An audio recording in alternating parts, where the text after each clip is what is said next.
Vuitton era um empreendedor e designer francês cujo nome se tornou icônico no mundo da moda. Sua marca é líder na indústria global de artigos de luxo e, com um valor de marca superior a 30 bilhões de dólares, é a marca de luxo mais valiosa do mundo. No entanto, você sabia que Louis, ele mesmo, já foi um jovem pobre e sem teto que fugiu de casa? Esta é uma história que você não vai querer perder. Para mais histórias de sucesso como essa, se inscreve no canal e ative o sininho.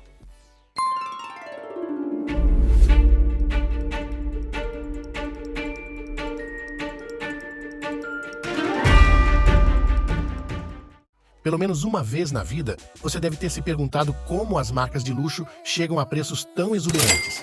Será que decidem ser tão caras antes da produção ou, pelo contrário, depois de perceberem seu grande sucesso? Bem, no caso da marca de luxo, Louis Vuitton, foi definitivamente o produto que veio primeiro. E o que torna toda a história ainda mais interessante é que o criador original era, de fato, um menino extremamente pobre, sem ideia de que sua marca se tornaria um dia tão bem-sucedida. Pequeno Louis nasceu em 4 de agosto de 1821 em Annecy, na região montanhosa e densamente arborizada da Jura, no leste da França. Descendente de uma família de classe trabalhadora estabelecida, seus ancestrais eram carpinteiros, agricultores e chapelier. Seu pai, Xavier Vuitton, era agricultor e sua mãe, Corona Guillard, era chapelier. Louis amava muito sua mãe, mas infelizmente ela faleceu quando ele tinha apenas 10 anos. Seu pai logo se casou novamente, e segundo a lenda, a nova madrasta de Louis era tão má quanto qualquer vilã da Cinderela dos contos de fadas. Ela era cruel e o menosprezava, e Louis logo se cansou do assédio constante. Após 3 anos, suportando suas provocações, o determinado e obstinado Louis decidiu que era hora de uma mudança. Antagonizado por sua madrasta e entediado pela vida provinciana em Annecy, Louis decidiu fugir para a movimentada capital de Paris. Ele decidiu que esperaria até o primeiro dia do ano, quando o clima estivesse bom o suficiente para viajar. E finalmente, na primavera de 1835, deixou sua casa aos 13 anos, sozinho e a pé, com apenas um destino em mente: Paris. Ele percorreu os 482 quilômetros até Paris, e toda a jornada levou mais de 2 anos. Para se alimentar, ele parava pelo caminho para fazer trabalhos temporários e ganhar comida para sobreviver. Dormia onde conseguia encontrar abrigo para a noite, não podendo se dar ao luxo de ser exigente. Eventualmente, chegou a Paris em 1837, aos 16 anos. A cidade estava no auge de uma revolução industrial que havia produzido algumas grandes contradições: grandiosidade imponente e crescimento rápido versus pobreza extrema e epidemias devastadoras. A experiência foi avassaladora, para dizer o mínimo, mas o jovem Louis estava ali para ficar. Ele encontrou emprego como aprendiz de um famoso fabricante de caixas, Sr. Marichal, e começou a trabalhar duro. Marichal era um fabricante de caixas conhecido e bem-sucedido que produzia caixas feitas sob medida. No século XIV, na Europa, fazer caixas era uma arte altamente respeitável e urbana. Viajar de cavalo e carruagem, trens e barcos, como faziam naquela época, significava que a bagagem frequentemente era manuseada de maneira brusca. Portanto, uma caixa resistente para proteger pertences era essencial. A segurança também era uma questão, e era importante que os clientes pudessem trancar seus bens e garantir que não fosse fácil para ladrões abrir. Louis mostrou um talento enorme para sua nova profissão, trabalhando no ateliê do Sr. Marichal. Levou apenas alguns anos para que ele conquistasse uma reputação entre a classe fashion parisiense como um dos principais praticantes de sua nova arte na cidade.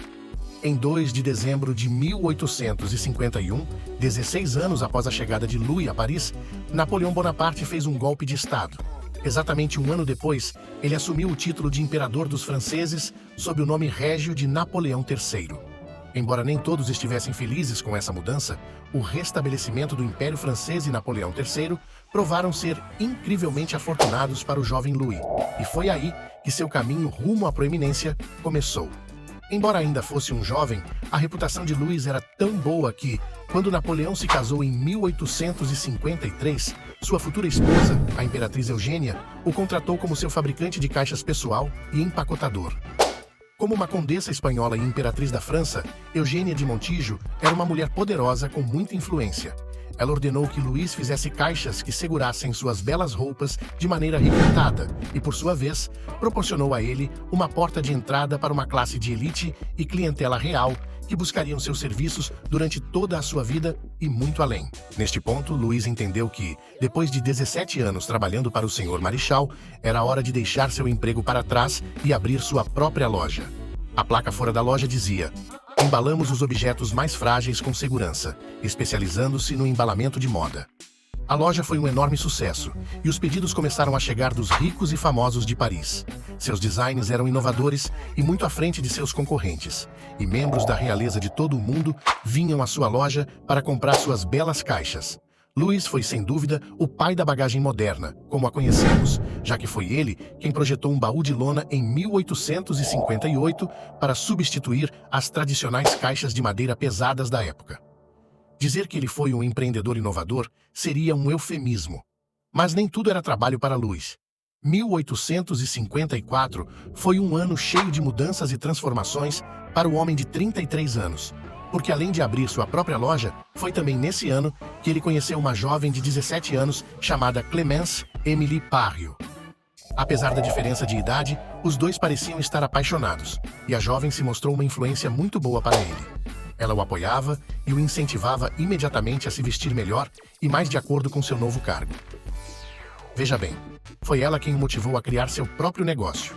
Seu bisneto, Henry Louis Vuitton, mais tarde relatou: "Num piscar de olhos, ele trocou a roupa de operário por um traje de conquista do dia. A transformação foi espetacular, mas exigiu toda a habilidade do gerente de departamento da loja, já que os ombros de Louis eram muito maiores do que os dos burocratas parisienses. Até sua morte, Louis ainda tinha algumas batalhas a enfrentar.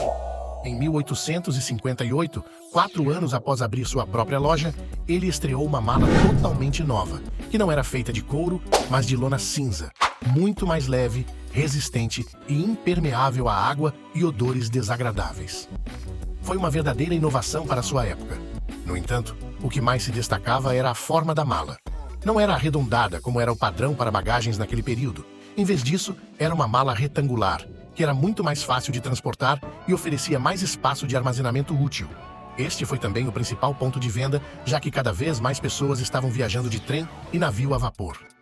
As malas empilháveis eram muito úteis. Como mencionado anteriormente, a maioria dos especialistas considera a mala de Louis o nascimento da bagagem moderna e provou ser um sucesso comercial imediato.